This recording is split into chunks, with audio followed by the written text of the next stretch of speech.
The Avengers radio series, a cultural phenomenon in South Africa back in the 1970s. South Africa was a country with no national television service.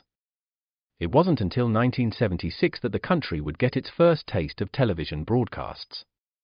But before that, radio was the primary medium of entertainment and information for the masses.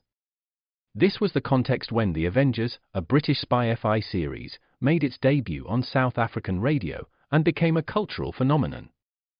The Avengers was a British television series that originally aired from 1961 to 1969. The show revolved around the adventures of John Steed, a suave and sophisticated secret agent, and his various female associates. The series was a unique blend of traditional spy thriller elements with science fiction and fantasy, which set it apart from other shows of its time. While the series was hugely popular in the UK and had also made a significant impact in the American markets, being one of the rare British series given a network transmission slot, it was virtually unknown in South Africa. This was primarily due to the lack of a national television service in the country until 1976. However, as a film series, The Avengers was able to gain some exposure in South Africa through film rentals. But it was the launch of the radio series that truly brought The Avengers to the masses in South Africa. Come and listen at www.myclassicradio.net. The Black Museum. Horror and mystery based on Scotland Yard's collection. Orson Welles was both host and narrator for stories of horror and mystery based on Scotland Yard's collection of murder weapons and various ordinary objects once associated with historical true crime cases. Walking through the museum, Welles would pause at one of the exhibits, and his description of an artifact served as a device to lead into a wryly narrated dramatized tale of a brutal murder or a vicious crime. In the United States, the series aired on the Mutual Network between January 1 and December 30, 1952. Beginning May 7, 1953, it was also broadcast over Radio Luxembourg, sponsored by the cleaning products Dreft and Miro. Since the BBC carried no commercials, Radio Luxembourg aired sponsored programs at night to England. In the United States, a program of similar scope, using many of the same picked cases as the Black Museum, and nearly mirroring its broadcast run, was broadcast by NBC called Whitehall 1212. The two shows were different in the respect that while Whitehall 1212 told the story of a case entirely from the point of view of the police starting from the crime scene, the Black Museum was more heavily dramatized and played out scenes of the actual murders and included scenes from the criminal's point of view. Come and listen at www.myclassicradio.net. It's Maxwell House Coffee Time, starring George Burns and Gracie Allen.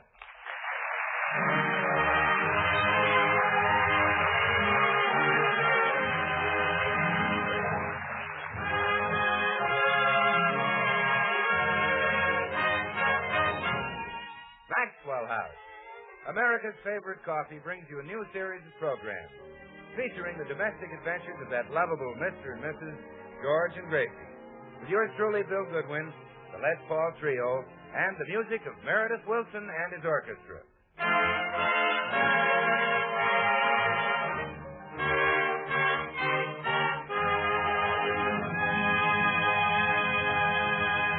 Well, the doorbell at the Burns house just sounded, and Gracie is opening the front door to admit an old friend. Good morning, Mrs. Burns. Here's your mail. Well, thank you, Mr. Postman. And how are you this lovely day? Oh, simply glorious, Mrs. Burns. The crisp tang of this fall air fills me with the joy of living. A voice within me cries out, "You're alive! You're alive!" Oh, yes. And you are, too. It's a shame that on such a magnificent day I should bring you such dreadful news. Oh, poor Mr. Wilson. Poor Mr. You mean Meredith Wilson? Yes, such a nice man. And so young, too. But what is it? Is Meredith ill? I'm afraid it's even worse. Oh, Mr. Postman, you don't mean... Yes, he's going to get married. Married? Meredith? Who is he going to marry? I don't know, some girl. Oh, how wonderful. That's what he always wanted to marry. Oh, this is thrilling, Mr. Postman, but it's almost unbelievable. Meredith is so shy and bashful. He's so afraid of a woman. Wait till he gets married. He doesn't know what fear is yet. Oh, now, Mr. Postman, you shouldn't be so dead set against marriage just because yours turned out so, well, shall we say, unfortunately? Yes, let's say that. It's mild, but let's say it. Well, I think marriage is wonderful, and I've been married for 10 years. Half my life. Really? Certainly. And Meredith will be happy, too. No one was ever meant to go through life alone, Mr. Postman. There's a mate somewhere for everyone. I suppose that's true. Well, of course it is. Every human being on Earth should marry another human being. I guess that's where I made my mistake. Oh, well, I've got to rush in now and tell my husband the big news. He'll be just as excited as I am. Well, goodbye, Mrs. Burns. Remember, keep smiling.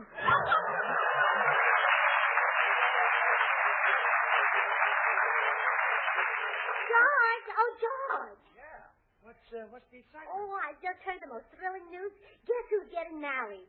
Meredith Wilson. Meredith Wilson? Uh-huh. Gosh, that's wonderful. But how did he ever propose? I didn't think he had nerve enough to talk to a girl. George, a man doesn't have to talk when he proposes to a girl. No? Well, of course not. All he has to do is get down on his knees. If he doesn't pull out a pair of dice, she knows what he wants.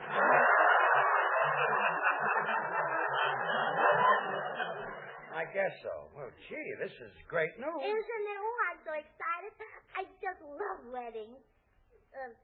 George. Yes? Let's get married. Gracie, we are married. I know, I mean again. Lots of people do, just for the fun of it. Oh, Gracie, you mean buy a license and everything? Well, sure, I'll give you the $2 again. It isn't that. It's just, it's kind of silly. Oh, but, George, it'll be much more fun getting married this time. After all, the first time I hardly knew you. Yeah, we were strangers. Sure. But now I regard you as practically one of the family. Thanks, kid.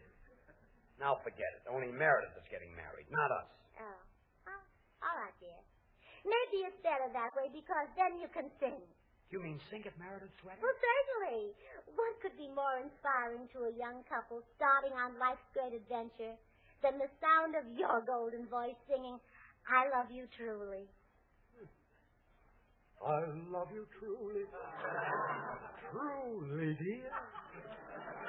Life with its sorrow, life with its fear. Oh, you're perfect for a wedding. Perfect. That voice has orange blossoms in it. I love you truly. Orange blossoms in it, huh? Oh, absolutely. I can smell every note.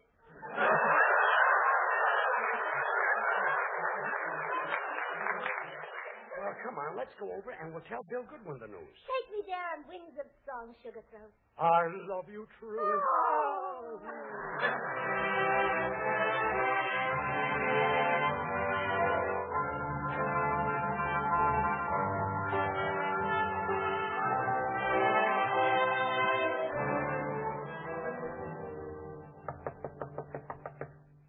Well, George and Gracie, come in. Oh, Bill, we've come to tell you the most wonderful news. What is it? Oh, something that's going to make two people blissfully happy. George, give him a hint. I love you truly, truly, dear. No, it'd never work, George. There's too much difference in our ages.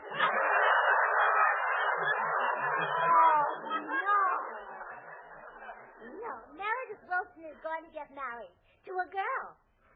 Meredith Wilson? Oh, I don't believe it, Gracie. He's never even kissed a girl. Well, Bill Allman aren't as forward as you.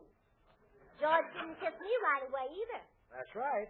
In fact, I remember the first time George kissed me. We've been back from our honeymoon about a week. Forget it. Forget it. Well, Believe me, Meredith is even shyer than George. You know, I double-dated with him one night, and when the girl said, what'll we do? I said, let's go up on Observatory Hill where it's nice and dark and count the stars. What happened? Meredith got up to 2,400,000.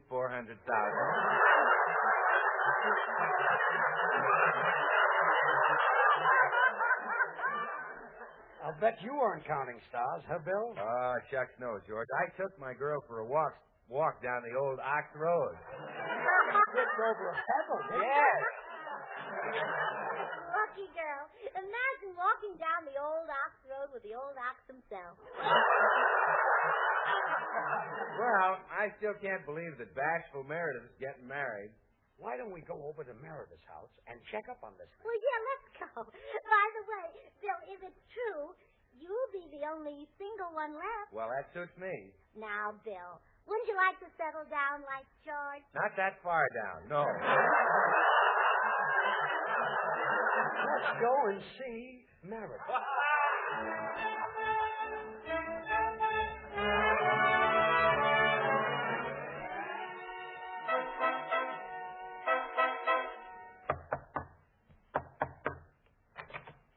Well, hi, folks. Meredith, is it true? Are you going to get married? Yep. I guess I am, all right. Oh, no. Well, thanks. Now, Meredith, you're rather young and innocent, and I think it would be a good idea for a man who's wiser and more experienced to have a little talk with you. Yes.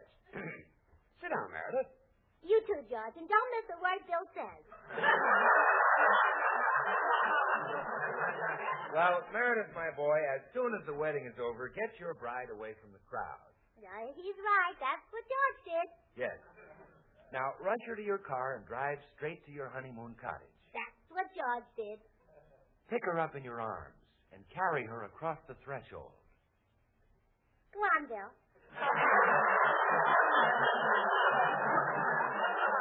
Meredith, there you are, the two of you alone in your little love nest, your beautiful bride in your arms. Oh, boy. Do I put her down now? Oh, certainly not. You carry her right through the living room, through the dining room, and into the kitchen. The kitchen. Where you make a nice big pot of Maxwell House coffee. What a perfect way to toast a happy marriage. After all, a happy marriage is the result of a perfect blend of personalities. Maxwell House, too, is the result of a perfect blend. That's why more people buy and enjoy Maxwell House than any other brand of coffee in the world. All right, Bill. We've had a cup of coffee. Now what? Well, now, Yeah? you have another cup.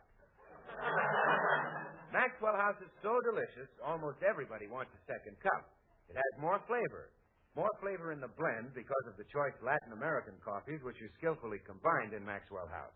And more flavor in the cup because of Radiant Roast, which uniformly develops the richness, mellowness, and full-bodied flavor of every coffee bean. Okay, Bill. Now, we've had 2 cups of coffee. Now what? Well, now... The coffee pot is empty, Bill. You better empty the jar, too, if you want to get out of the kitchen. Okay. The coffee pot and the jar are empty. Now what? Now, you walk over to your bride, put your arm around her, and whisper tenderly in her ear. What do I whisper? While you say, darling, would you run down to the store and get another jar of Maxwell? That's what George did. Well, sure, Gracie, because Maxwell House's coffee at its full-flavored best. Good to the last drop. We know, Bill. There's nothing finer nor more friendly. But Meredith can't just sit there and drink coffee forever. His wife might divorce him. She'd certainly have the grounds. Oh,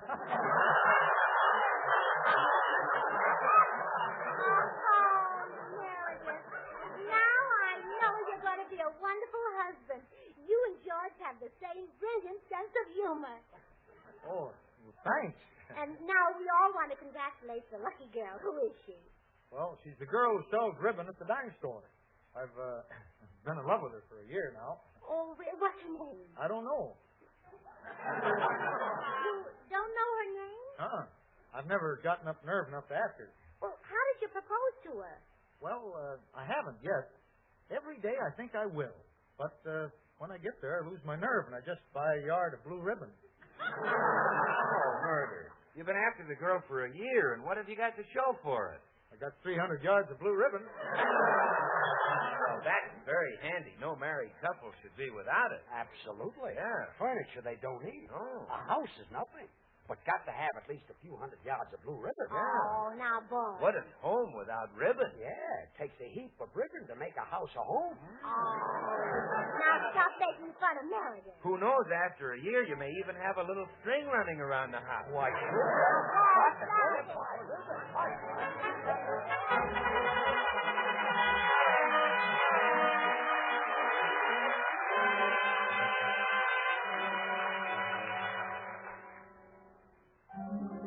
Shall we listen as bashful Meredith Wilson, who doesn't know how to chase anything else, chases a few rainbows in his own chiffon style. Meredith?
I've heard of bashful guys, but Meredith Wilson takes the cake. He certainly does. Imagine being in love with a girl for a year and not having a word to say. Well, that was ridiculous. It's only after marriage that a man doesn't have a word to say. How true. Come in. Hi, folks. Meredith, you should say to yourself, I'm a wolf. I'm an irresistible wolf. Go on, try it. I'm a wolf. I'm an irresistible wolf. Well, let's try something else. Do women really like those bold fellows? Oh, certainly. The rough, domineering Humphrey Bogart type of man. As a matter of fact, that's why I married No, that wasn't it. Well, I could never be rough and domineering, you think. But it's easy. Look, George is in the den. Let's pretend that he's Lauren Bacall. Well, I thought you said this was easy. It is. Now, I'm Humphrey Bogart, and he's Lauren Bacall. Now, watch this. Hello, Dad. Do you want something? I suppose all I got to do is whistle, huh, gorgeous?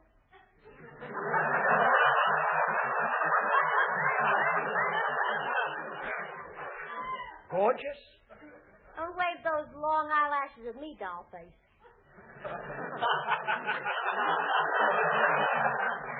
Doll face? Suppose you expect me to break out in goose pimples because you're sitting there in a sweater. Gracie. That may get other men, not me. Other men? Honey, you better sit down. Never mind that sofa routine. Sofa room. Look, dames are a dime a dozen. There you are, Meredith. Isn't that a simple technique? Well, not for me. Gee, I couldn't talk that way to anybody. Well, of course you could. What do you say when one of your musicians plays a sour note? I say, I fear you've lost control of your instrument, sir.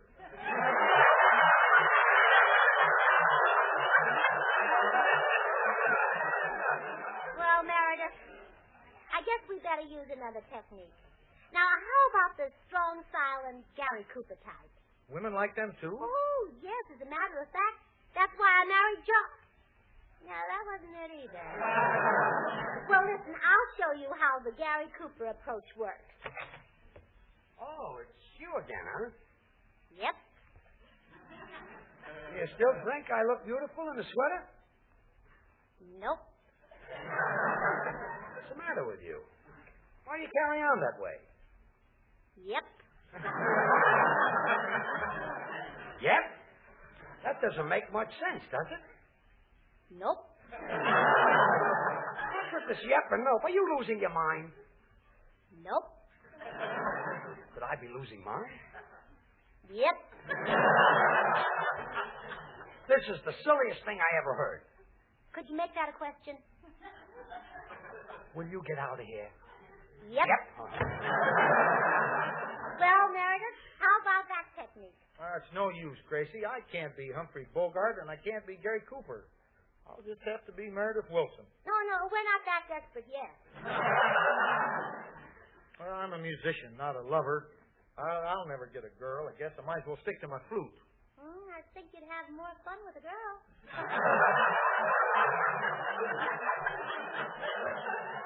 Maybe we'd better forget it. Oh, wait a minute.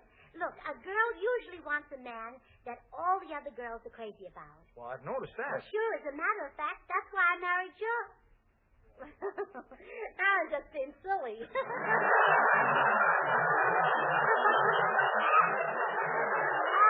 anyway, that's true. And Meredith, I'm going to make you the most popular man in town. Really? Absolutely. When I'm finished, you and that girl behind the ribbon counter will make beautiful music together. Together? Hmm? I better go get another flute. Now, you'll be here for dinner at 6 o'clock and leave everything to me. Oh, I sure will. Thanks a million, Gracie. Goodbye. Oh, poor Meredith. George! Oh, George! Now what? Oh, come on, dear. We're going to the dime store and invite that girl behind the ribbon counter to dinner.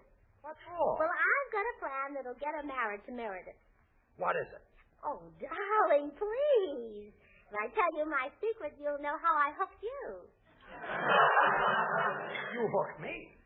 Gracie, I took you out every night. I sent you candy, sent you orchids, and you think you hooked me? You could have gotten without all that.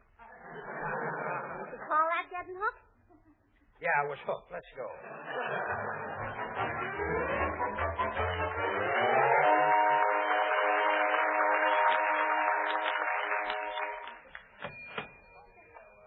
Well, there's the ribbon counter, but surely that's not Meredith's girl. She's too homely. Oh, she is homely, all right. Maybe she has hidden charms. That well, she didn't have to hide them.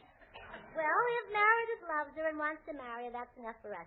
Oh, Miss? Yes, did you want to buy some ribbon? Well, no, there's enough ribbon in our neighborhood now. We'd like to invite you over for dinner tonight. Me? For dinner? But you don't even know me. Well, that's all right. Oh, I see. You've got an odd man, huh? Very. And you're just a girlfriend. Here's the address, Miss Hardwick. Flossie Hardwick. Well, here's the address, and we'll expect you at 5:30. Well, shall I dress? Oh, yes, this man is very bashful. Well,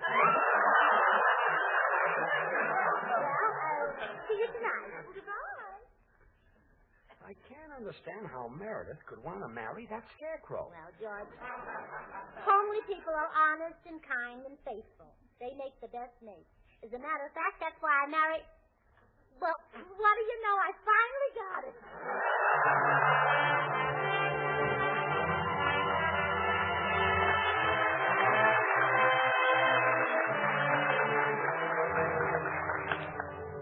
Gracie, you've been on that telephone for an hour now. What are you doing? Arranging for Meredith Wilson to be the greatest lover in town. You can do that on the telephone? Sure. You see, I called the postman and Bill Goodwin, and I also called... Oh, there's Flossie. Now, you just follow my lead. Here I am. Come in, Flossie. Your date will be here in a few minutes. Who is he? Meredith Wilson. Handsome, magnetic Meredith Wilson. I don't believe I've ever heard of him. Never heard of Meredith Wilson, a great lover? No. Is he really great? Oh, he knows more about love than any policeman in Griffith Park. Oh, you must be exaggerating. Well, we'll see. Well, now, whoever could that be? Come in. Oh, woe is me. Woe is me. Why, Mr. Postman, what's the trouble? My wife has left me for Meredith Wilson. Oh, you poor man.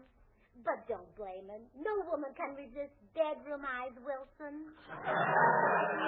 But he has stolen my wife. Oh, what a horrible thing. I know, but he stole her anyway. Well, Flossie, you see? Yeah, that sort of thing happens every day. Every day. It happens every minute. Now, you see what I mean? Come in.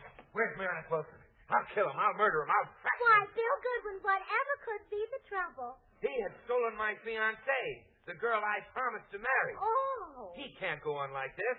That's the fourth fiancée he's stolen from me this week. Bill. You've got to stop him. Please, Gracie, stop him. At this rate, I'll run out of fiancées in only 2 more weeks. Stop him. Stop him. Do you hear? Stop him. Stop him.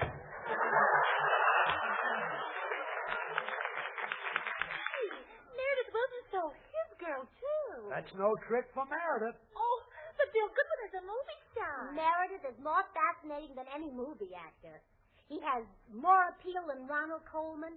And as for Charles Boyer, Meredith could spot him 2 gaslights in a Casbah. You'll never convince me that he's a greater lover than Charles Boyer and Ronald Coleman. We won't, huh? Come in. I'm frightfully sorry to trouble you at this hour, Mrs. Burns. But have you seen Meredith Wilson about? Why, no. Is something wrong? Wrong, you ask.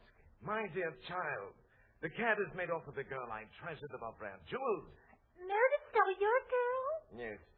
I wouldn't be so put out if it were Herbert Marshall or Cary Grant. But the blighter isn't even British.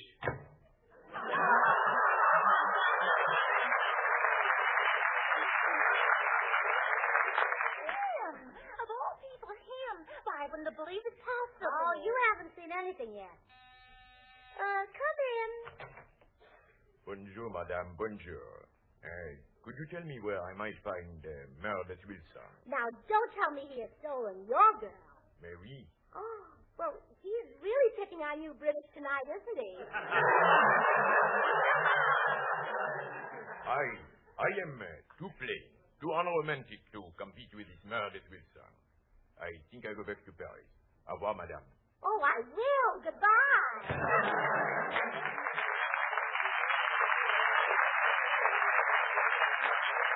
Well, Flossie, are you convinced that Meredith is dynamite? Oh, I'll say I am. Oh, but a guy like that would never look at me. Now, that's where you're wrong. Meredith loves only you. He loves me, little plain me. He loves you, big plain you. And he wants to marry you. Oh, this is wonderful. All of my life I've waited to... Come in.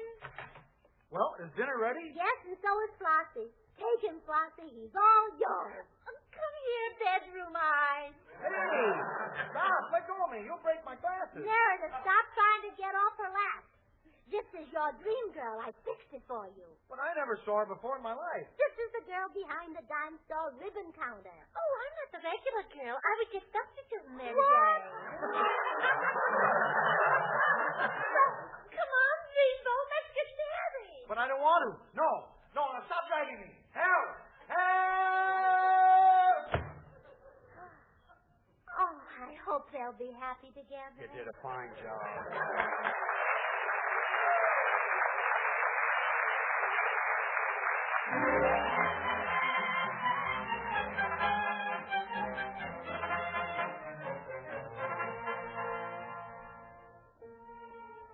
Say, Bill, Yes, Meredith. you're always asking me questions about music. Now, tonight I'm going to ask you one. Did you ever whistle this tune? Oh, sure. I know it's from Carmen, too. Yeah? I guess everybody knows that tune. Oh, you're right in the groove there, Bill. Because it's said that of all the opera airs the man on the street is apt to whistle or sing, they're melodies from Carmen. Really? Yes, you see, Bizet composed musical themes so mellow, so rich, full-bodied and vigorous that his opera Carmen is just naturally one of the world's most popular. That's funny, isn't it? Funny. Well, yeah, it's odd how that fellow Bazet took his ideas right from Maxwell House Coffee. What? Well, if he didn't, he could have. Come on now, Meredith, and help me prove it. You play me those musical themes from Carmen, and I'll tell you about Maxwell House's fine Latin American coffees. Okay, Bill, just give me a cue for the downbeat. Well, now, Maxwell House experts choose Manizales for mellowness. Like the habanera.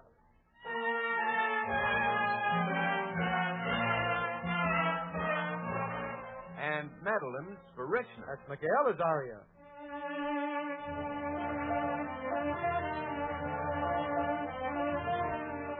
Other choice Latin American coffees for vigor. Like the famous overture. And Bucaramangas for full body. That'd be the Toreador.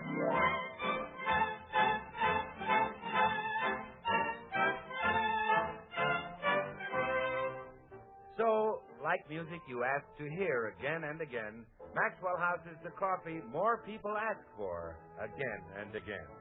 It's so good to the last drop.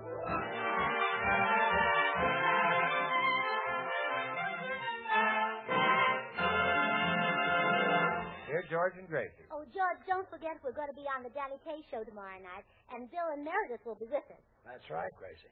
Good night, folks. Good night.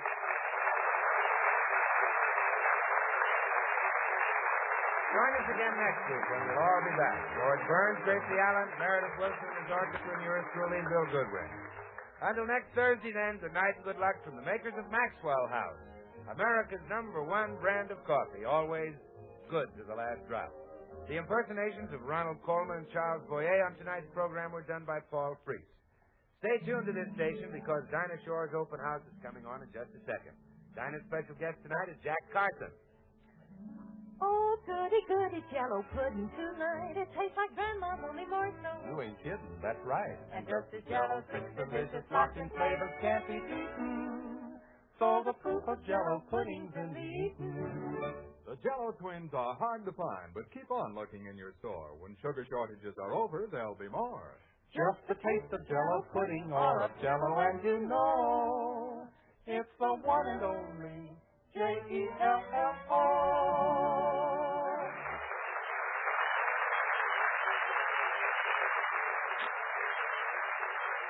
This is the National Broadcasting Company.